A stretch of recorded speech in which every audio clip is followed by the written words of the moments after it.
और आज मैं उनके द्वारा मुझे यहाँ सम्मान समारोह कार्यक्रम बुलाया गेट टुगेदर में। मैं उनके लिए पूरी एसोसिएशन और सभी टीचर्स को कुछ विषय हैं इन पे बात होनी चाहिए। आज काफ़ी उन विषयों पर चर्चा हुई और उम्मीद है ये विषय कल की ताकत बनेगी और मैं ये विश्वास दिलाता हूँ ये भी उनके साथ ये से जुड़ा कोई भी विषय होगा चाहे वो पार्लियामेंट पर सड़क पर आपके आज के अंदर मुस्लिम में आने को एक सियासी विकल्प के तौर पर भी देखा जा रहा है। लोग ये कह रहे हैं कि कहीं ना कहीं जो उत्तर प्रदेश के अंदर मुसलमानों के ऊपर समाजवादी पार्टी अपना हक समझती है वो हक छीनता हुआ नजर आ रहा है।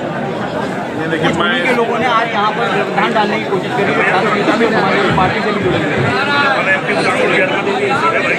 जंग में कागजी अफदाद से क्या होता है, हिम्मत लड़ती है तादाद से क्या होता है। देखो इन सब चीज़ों की फिक्र करेंगे। पहली बात तो मेरी लड़ाई उनसे नहीं जिनका आपने जिक्र किया, मेरी लड़ाई उनसे जो सत्ता बैठे और उन्हीं से अपने लोगों के अधिकारों का प्रोटेक्शन करना, अपने लोगों को सम्मान का जीवन दिलाने के लिए लड़ना पड़ेगा। तो मैं हवाएं तो मेरे यूँ ही खिलाफ, मैं जिनसे लड़ रहा हूँ उनको पता है और मैं लड़ता रहूँगा जब तक मेरे जैसे लाखों लोग जो हैं ये ना मान लें कि देश में संविधान का राज स्थापित हो। मथुरा और अलीगढ़ में आज ये घटनाक्रम क्यों हुआ आपके साथ? ये मेरे हाथ में नहीं। इसका जब सवाल आपको उत्तर प्रदेश पुलिस से और उत्तर प्रदेश की सरकार से पूछना। सिक्योरिटी नहीं थी? ये मैं फिर कह रहा हूँ, उनसे पूछो। खामी थी? आप पूछो कि एक जब मौजूदा सांसद जो है सुरक्षित नहीं है उसकी गाड़ी पे हमला होता तो आम जनता क्या हाल है? लड़का सवाल क्या पूछ रहा था छात्र? मेरी उससे बात नहीं हो पाई। आप पूछ के बताना क्या सवाल था। कह रहा था आरएसएस और बीजेपी की बात कर रहे थे। आरएसएस और बीजेपी के इशारे पर नहीं, यहाँ कोई आरएसएस बीजेपी को पसंद करने वाला वीडियो वो दिखाना चाह रहा था। मैंने क्या कहना था, उनका ये कहना था कि आपने कुछ साल पहले कोई बयान दिया था मीडिया में जो आरएसएस बीजेपी के विरोध था। ये एआई का युग है, ये एआई का युग है। यहाँ तो आपको भी नहीं पता कि आप सवाल क्या पूछें और वो आप चला क्या दें। अच्छा, मेरा आज सवाल ये है, संभल में जो जामा मस्जिद है उसकी मरम्मत का काम की इजाज़त भी दी गई है और अभी रोज़े स्टार्ट हो गए हैं और लाउड स्पीकर भी हटवा दिए गए हैं। तो रमज़ानों में अजान होती है और मरम्मत भी नहीं की जा रही मस्जिद की, इसके बारे में क्या कहना है? ये आप खुद ही समझो कि भारत धर्मनिरपेक्ष देश है जहाँ संविधान सर्वोपरि है। वो आर्टिकल 25-26 ही आज़ादी देता है कि सभी धर्मों को अपने आयोजन करने का अधिकार है और अपने धार्मिक मान्यताओं के साथ खड़े रहने का, उनके साथ आगे बढ़ने का अधिकार है। लेकिन क्या आज धर्मनिरपेक्षता पर हमला नहीं हो रहा?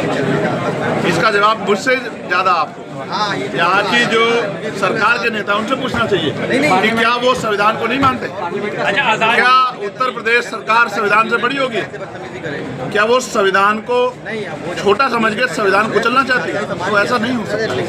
विधानसभा सत्र चला, जिस प्रकार से भाषा का प्रयोग किया गया, कटमुल्लापन और गिद्ध और इस तरीके की भाषा यूज की गई सीएम के द्वारा, इस पर क्या कहना है? जब आदमी खामी करता है और खिल जाता है तो इसी तरह की बातें, इस तरह के शब्द बोल के उस चर्चा को कहीं और डाइवर्ट करना चाहते हैं, जबकि हालात जो है वो आपसे छिपे हुए नहीं। मैं एक बात आपके संज्ञान में लाना चाहता हूँ। मथुरा के जिस परिवार पे अन्याय हुआ उस परिवार को सरकार ने 1-1 लाख रुपए के मुआवजे घोषणा की। आप मीडिया के साथी, आपका कैमरा भी अब वो भी लाख रुपए से ऊपर का आता होगा। एक मोटरसाइकिल जो है सरकार को शायद जानकारी नहीं या उन्होंने कमज़ोर वर्गों की हैसियत, उनकी बेटियों के सम्मान की हैसियत लगाई कि जो मोटरसाइकिल है वो भी 1 लाख से ज़्यादा की आती है। तो उन्होंने इस परिवार की मदद की सरकार ने, या इस परिवार का मजाक उड़ाया। मैं मीडिया के साथियों को ये कहूँगा कि मीडिया लोकतंत्र का चौथा स्तंभ, जनता उम्मीद लगा के बैठी है कि जनता का जो मजाक और संविधान का जो मजाक सरकार उड़ा रही है उत्तर प्रदेश की, उसका जवाब सरकार से जरूर मांगे।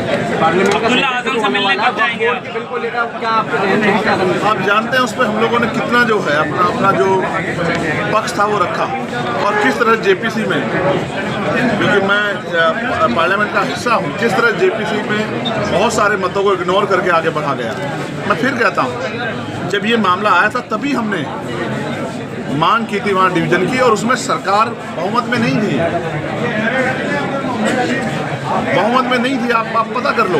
ऐसे ही वन नेशन वन इलेक्शन पे नहीं थी। तो सरकार जो हम पे थोपना चाहती है, हम उसको चर्चा का विषय बनाना चाहते हैं।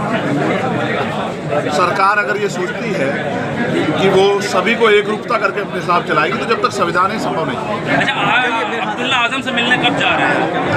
वो मेरे भाई है, कभी भी मिल लो। 30,000 करोड़ रुपए बीजेपी सरकार ने नमामि गंगे प्रोजेक्ट पर अभी तक 2013 से खर्च किए हैं। क्या गंगा शुद्ध हो पाई है? और जो वादे किए जा रहे हैं और दावे, इसका जवाब आपको जो सेंटर की रिपोर्ट आई है,